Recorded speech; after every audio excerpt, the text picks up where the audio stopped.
Welcome to Connections, bringing together King's Business School's sharpest minds with first-hand insight from leaders in the world of business, public service, science and beyond.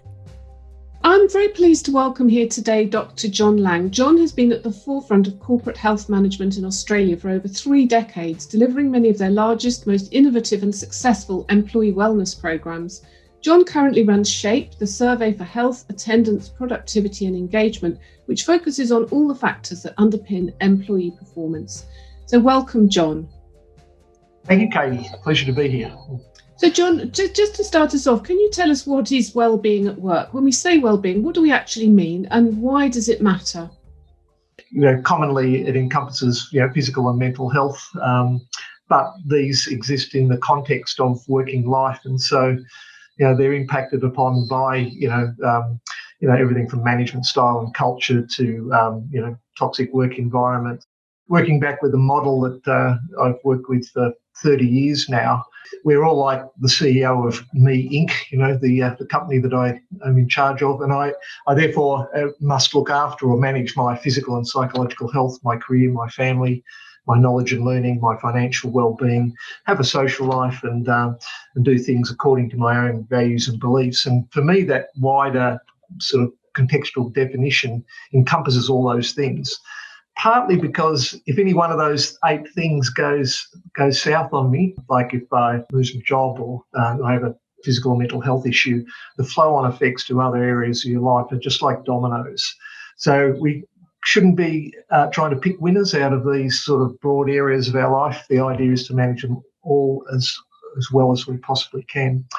And why does it matter? Second part of your question, well-being and particularly physical and psychological health are the great enablers.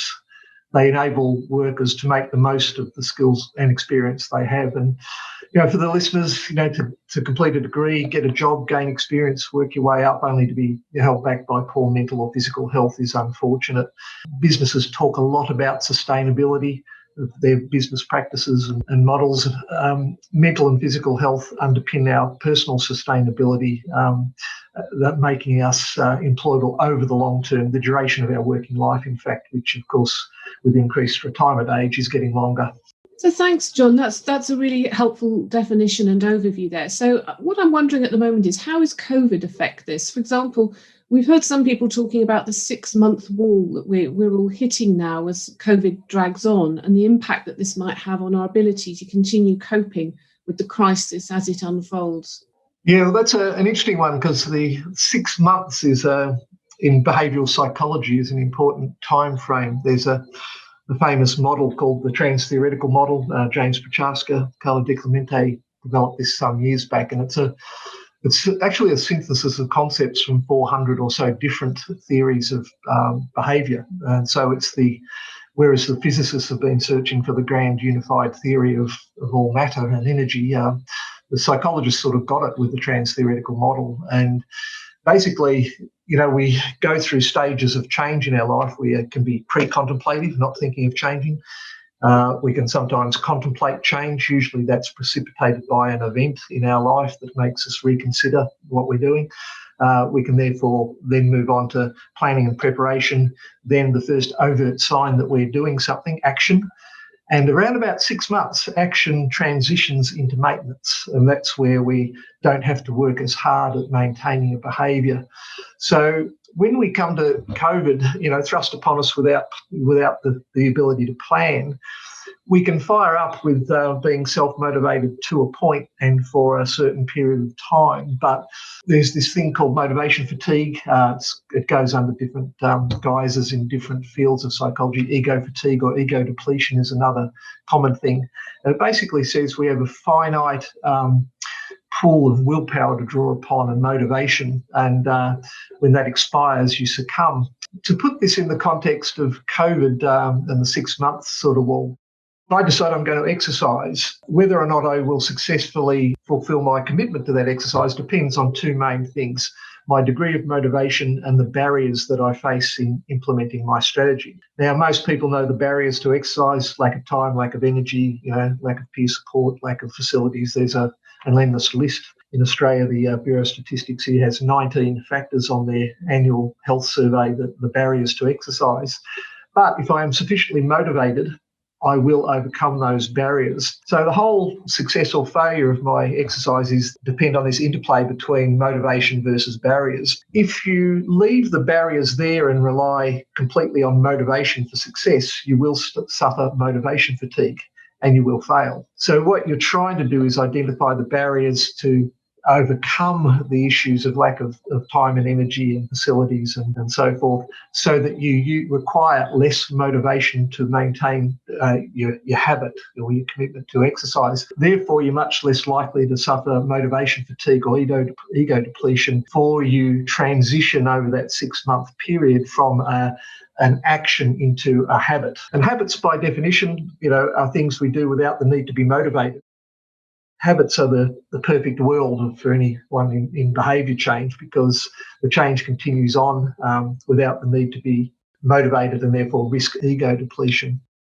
You mentioned SHAPE, something I've been working on for the last 4 years. We actually look at how people are well prepared to work from home, and we call it the autonomy in isolation model. People who are good at working from home tend to be autonomous. They can remain focused, avoid distractions, they're self-disciplined. They also deal with the isolation and the social isolation without the negative consequences on that aspect of their life. So, we know we're not all built the same. Some people are, ideal work from home employees, others struggle a bit. Companies have been dealing with remote workforces forever, but they often do so with planning and preparation in place. The very quick initiation of COVID and the work from home phenomena that we now see gave no one time to plan for these things. So when you mention the 6-month rule and dealing with all this from home, I think a lot of that may be driven by the fact that we went into this unprepared. The barriers that we face are often still there for a lot of people. And, really it's going to be sitting down, thinking hard about what is stopping me being productive from my work from home environment, and deal with those issues so that the level of motivation required for success is not as large.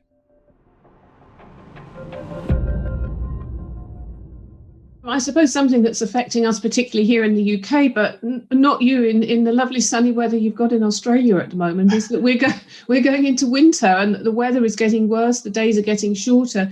And how is this likely to affect our well-being? Yeah, that's another interesting one. The acronym SAD, funnily enough, stands for stress, anxiety and depression, but it also stands for seasonal affective disorder. And this is something to do with, melatonin secretion from the pineal gland, which is driven by, the day-night cycle and the relative lengths of day and night. And I confess to, when I first heard about this in the early 80s, I was a bit of a skeptic until I saw a study that looked at the characteristics of seasonal affective disorder, which came out at around about 0.7% of the population during the winter in Florida, but 9.8% in Maine. And so simply changing, latitudes in North America, you could virtually follow the seasonal affective disorder prevalence simply on length of day and length of night during summer and winter. So it's driven by melatonin, which itself is driven by daylight or reduced daylight. And so means we are more vulnerable to the effects of any negative mood influence. And certainly working from home can be. We tend to be less active. We are more likely to eat comfort foods. We now know a lot about green space impact and, getting out in the light and the fresh air, without which we have reduced cognitive flexibility. But with the problem of working from home and the shorter days also comes the opportunities. You've got time not spent commuting, and I often encourage people to say, well, if you're going to save an hour a day not commuting, take half of it for yourself, give half it to the company, you both win. Really the upside of the extra time, if it's well spent, can be quite effective. In terms of the shorter day, well, the flexibility of work from home allows. I've been working from home since 2014, and I start work reasonably early, work for a few hours. I'll then go for often a run, a swim or a ride, sometimes all three. But I do that in the middle of the day because once I shower and change and sit back down at my desk, that's like a new morning again for me. So I rarely suffer that bit of the drop in productivity in the afternoon that a lot of people have because of their continuous work protocols. And so the ability to self-manage your energy levels by breaking up your day and doing those sort of things is an opportunity that, if well managed, gives you a lot of upside on the work from home that, in my view, would well and truly overshadow the effect of seasonal affective disorder. Great, thank you, John. And my last question is something that I should imagine that a lot of people are wondering is, what can managers and HR professionals do to address the wellbeing situation that many of us are facing now? So, they're calling it the new normal, or sometimes the greatest work from home experiment in human history, or both of which are true. But I mentioned the trans-theoretical model earlier. A bigger, broader vision of change is that change tends to be precipitated by one of three things: a crisis, and that's COVID; change by osmosis, that's the people and things are changing, you change too, to sort of keep up with the Joneses, but you're always a follower, singing someone else's tune by doing that. And there's change by vision, and that is looking at what the ideal future for you is like and constructing that for yourself and being proactive in writing your own script. From a HR manager's perspective, we're really wanting them to help their employees write the script for the better future in a work from home environment. First and foremost in that is know your people. I mentioned earlier with the autonomy and isolation model, some people are better equipped to work from home than others. If you knew that as a HR or a manager of people who are working from home, it would allow you to target the areas that the weaker areas to help that person get better outcomes in their work from home environment.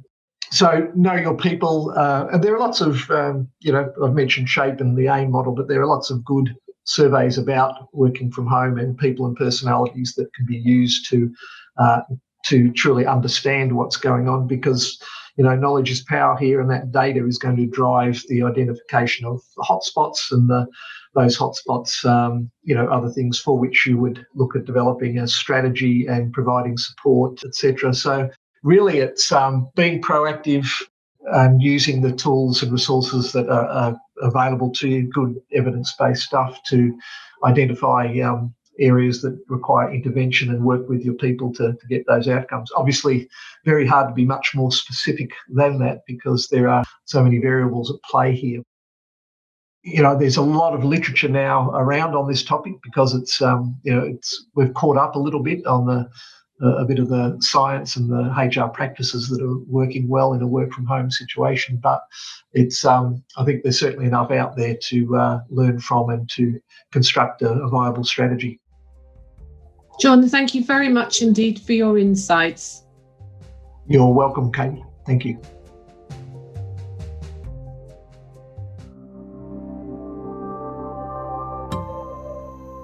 Thanks for listening to Connections. Subscribe for more insights into the issues shaping business, the economy, and society.